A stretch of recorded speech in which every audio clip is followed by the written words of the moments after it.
నేటి నుంచి తెలంగాణ అసెంబ్లీ సమావేశాలు జరగనున్నాయి. కాళేశ్వరం ప్రాజెక్టుపై జస్టిస్ ఘోష్ కమిషన్ ఇచ్చిన 650 పేజీల నివేదిక సమగ్ర ప్రతిని అసెంబ్లీ మండలిలో ప్రభుత్వం ప్రవేశపెట్టింది.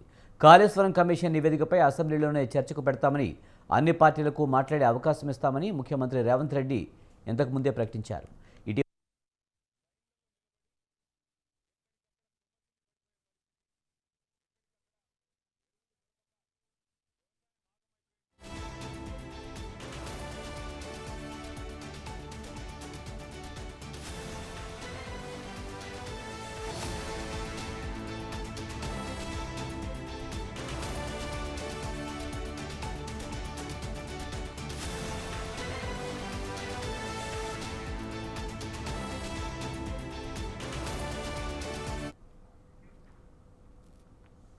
తెలంగాణ అసెంబ్లీ మండలి సమావేశాలు నేటి నుంచి ప్రారంభం కానున్నాయి.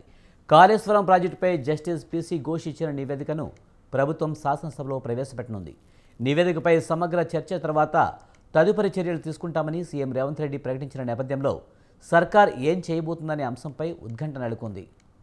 ఇవాళ శాసనసభ వాయిదా తర్వాత అసెంబ్లీ కమిటీ హాల్లో భేటీ కానున్న మంత్రివర్గం స్థానిక సంస్థల్లో బీసీలకు 42% రిజర్వేషన్లపై జీవోకు ఆమోదం తెలిపే అవకాశం ఉంది.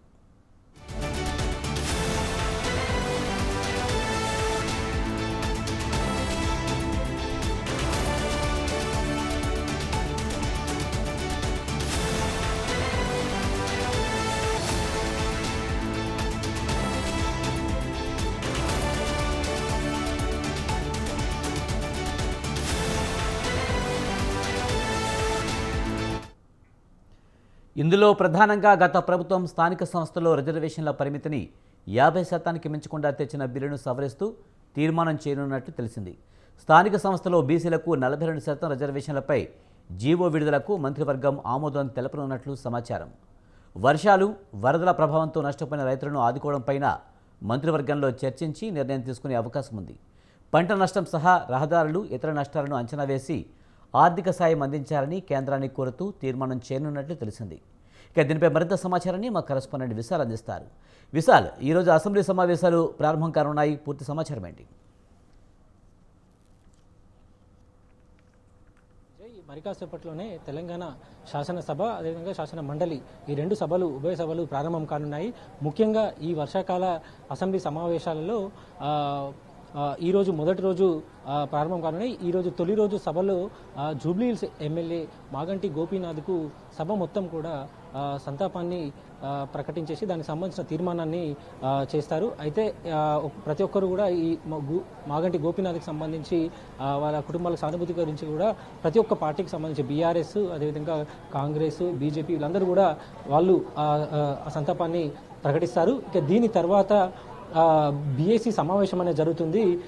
బిజినెస్ అడ్వైజరీ కమిటీ అంటే ఈ వర్షాకాల సమావేశాలు ఎన్ని రోజులు జరగాలి, అజెండా ఏంటిది, వీటన్నిటికి సంబంధించి కూడా బీఏసీలో చర్చించిన తర్వాత ఒక ఎన్ని రోజులు కొనసాగిస్తామనే దాని మీద ఒక క్లారిటీ అనేది వస్తుంది.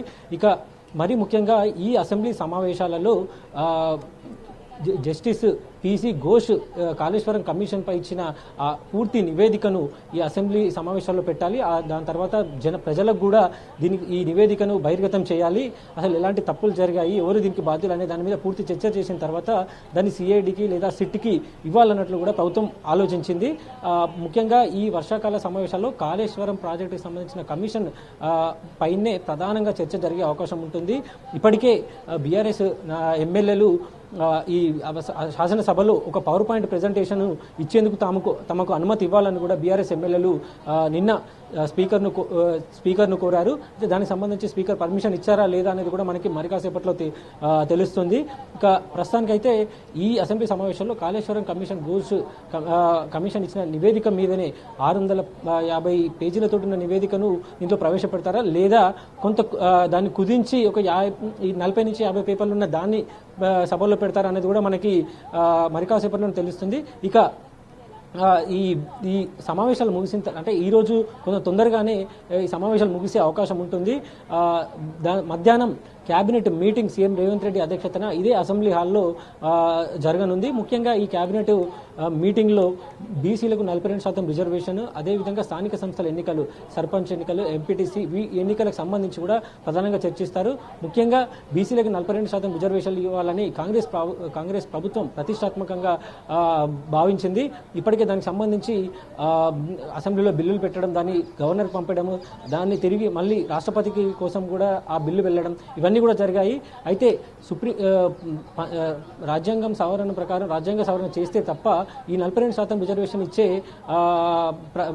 అనుమతి ఉండదు. కాబట్టి దీనికి సంబంధించి ఎలా ముందుకెళ్లాలన్న అంశం మీద కూడా ఈరోజు మంత్రివర్గంలో చర్చిస్తారు. ముఖ్యంగా ఇప్పటికే ఈ బీసీ రిజర్వేషన్లకు సంబంధించి ప్రభుత్వం ఒక మంత్రులతో కూడిన ఒక కమిటీ వేసింది. ఆ కమిటీ ఇప్పటికే ప్రభుత్వానికి ఒక నివేదిక ఇచ్చింది. నివేదికలో ప్రధానంగా 3 అంశాల మీద వాళ్ళు తెలిపారు. ఒకటి, పార్టీల పరంగా 42% రిజర్వేషన్ ఇచ్చి ఎన్నికలకు ముందుకెళ్ళాలి, లేదా ఒక ప్రత్యేక జీవో ఇచ్చి ముందుకెళ్ళాలి, లేదా న్యాయ పోరాటం మొత్తం అన్ని ప్రభుత్వ ఉద్యోగాలలో, అదేవిధంగా రాజకీయ పదవులకు సంబంధించి అన్నిటికీ సంబంధించి సుప్రీంకోర్టులో న్యాయ పోరాటం చేయాలి. ఈ 3 ప్రధాన అంశాలను ప్రభుత్వం పరిలోకి తీసుకుంటుంది. ఒకవేళ పార్టీ పరంగా రిజర్వేషన్లు ఇవ్వాలంటే ఇతర పార్టీలను అందరినీ కూడా ఈ సభలో ప్రభుత్వం కోరే అవకాశం ఉంది. మరోవైపు ప్రత్యేక జీవో తెచ్చి కేవలం ఈ అసెంబ్లీ ప్రత్యేక జీవో తెచ్చి ఉద్యోగాల్లో, రాజకీయాలలో రిజర్వేషన్ ఇవ్వాలనే ఆలోచన కూడా ప్రభుత్వం చేస్తుంది. అయితే జీవో ఇస్తే మళ్ళీ దాన్ని కోర్టులో కొంతమంది సవాల్ చేసే అవకాశం ఉంది. గతంలో బీఆర్ ప్రభుత్వం కూడా ఇలాగే ప్రత్యేక జీవో తెచ్చి బీసీలకు రిజర్వేషన్లు ఇచ్చినప్పుడు అది సుప్రీంకోర్టు కొట్టివేసిన సందర్భాలు కూడా ఉన్నాయి. అయితే ఈ ప్రధానంగా పార్టీల పరంగా రిజర్వేషన్లు ఇస్తారా, ప్రత్యేక జీవో చేస్తారా, లేదా న్యాయ పోరాటం చేస్తారా అనేది కూడా మనకి ఈరోజు జరిగే కేబినెట్ మీటింగ్లో తెలుస్తుంది. దీంతో పాటు స్థానిక సంస్థల ఎన్నికలను, సర్పంచ్, ఎంపీటీసీ ఈ ఎన్నికలన్నింటినీ కూడా సెప్టెంబర్ 30 లోపల నిర్వహించాలని ఇప్పటికే హైకోర్టు తీర్పు ఉంది. కాబట్టి ఈ సెప్టెంబర్ మొదటి వారంలోనే దీనికి సంబంధించిన ఎలక్షన్ నోటిఫికేషన్ కూడా వచ్చే అవకాశం ఉంది. కాబట్టి ఈ అసెంబ్లీ సమావేశాలను తొందరలోనే, అంటే మనకి శుక్రవారం మిలాదున్నబీ, ఆ తర్వాత శనివారం సామూహిక నిమజ్జనం ఉంది. కాబట్టి పోలీస్ బందోబస్తు వీటన్నిటి నిమజ్జనంలో ఏర్పాటు చేయాల్సి ఉంటుంది. కాబట్టి కొంత తొందరగానే 3 లేదా 4 రోజుల్లోనే అసెంబ్లీ సమావేశాలు ముగించేసి ప్రస్తుతం పెండింగ్లో ఉన్న స్థానిక సంస్థల ఎన్నికల అంశం, అదేవిధంగా బీసీ రిజర్వేషన్ అంశం, వీటన్నిటి మీద కూడా ఒక క్లారిటీ తీసుకొని ప్రభుత్వం ముందుకెళ్లాలని భావిస్తుంది. విజయ్, ఇక ఈ అసెంబ్లీ సమావేశాల్లోనే ఇప్పటికే కామారెడ్డి, మెదక్లో అటు పంట నష్టం జరగడము, కొంతమంది ప్రాణాలు కూడా కోల్పోవడం జరిగింది. వీటన్నిటికీ వాళ్ళకి ఎగ్జిగ్రేష్ అయ్యడము, పంట నష్టం జరిగిన వాళ్ళకు కూడా నష్టపరిహారం చెల్లించడము, వీటన్నిటికి సంబంధించి కూడా ప్రతిపక్ష పార్టీ ఎమ్మెల్యేలు అడిగే అవకాశం ఉంది. వీటిని కూడా ఈ అసెంబ్లీ సమావేశాల్లో చర్చకు రాబోతున్నాయి. Vijay, right, thank you Vishal.